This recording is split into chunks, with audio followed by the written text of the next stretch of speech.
Hi friends, good morning. ఈ బెండకాయలు తెచ్చి 2 days అయింది. వాటిని కొంచెం ఫ్రెష్గా రావాలంటే ఒక బౌల్లో వాటర్ తీసుకొని అందులో నీళ్ళు ఇట్లా ఉన్న బెండకాయలు అట్లా వాటర్లో వేసి ఒక 10 minutes తర్వాత చూస్తే ఇలా ఫ్రెష్గా ఉంటాయి ఫ్రెండ్స్. ఇట్లా ఉన్న వాటిని వాటర్లో వేసి ఒక 10 minutes. హాయ్ ఫ్రెండ్స్, ఈరోజైతే మా ఇంట్లో బెండకాయ ఫ్రై ఎలా ప్రిపేర్ చేయాలో నేను చూపిస్తున్నాను. తాలింపుకి కావాల్సిన ముందుగా మనకి బెండకాయ తాలింపుకి కావాల్సిన తాలింపు చేసుకోవడానికి కావాల్సినవన్నీ ఐటమ్స్, ఎండుమిర్చి ఒక 5 తీసుకున్నాను, అవన్నీ ఉల్లిపాయలు ఒక 6 రెబ్బలు, ధనియాలు రెడీ చేసి పెట్టుకొని స్టవ్ మీద ముక్కలన్నీ నీట్గా కట్ చేసి పెట్టుకొని తర్వాత స్టవ్ మీద ఒక బాణలు పెట్టుకొని అలాగే కట్ చేసి పెట్టుకున్న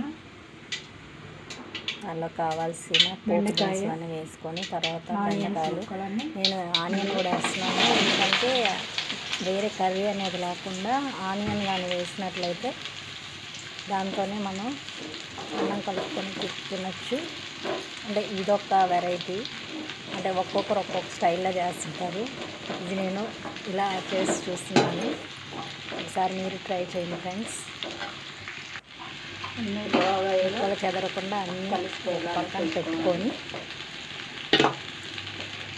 ఊరికే కలిపెడుతున్న బెండకాయ విడిపోతాయి.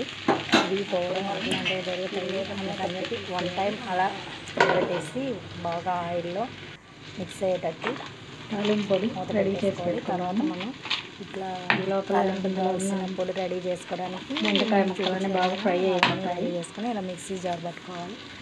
అందులో కావాల్సిన ఎండుమిర్చి, ధనియాలు, ఆవాలు, జీలకర్ర, 4 వెల్లుల్లిపాయలు అవన్నీ వేసిన తర్వాత ఒక 5 minutes తర్వాత చూసినట్లయితే ఇట్లా ఆయిల్ బాగా బాయిల్ అయిపోయి ఉంటుంది. ఆనియన్స్ అండ్ బెండకాయ ముక్కలు కూడా చూడండి బాగా ఉడికిపోయాయి. నెక్స్ట్ మనం మిక్సీలో పొడి వేసుకొని మరీ మెత్తగా కొంచెం మరీ మెత్తగా కాకుండా కొంచెం బరకగా ఉండేటట్టు చూసుకుంటే బాగుంటుంది.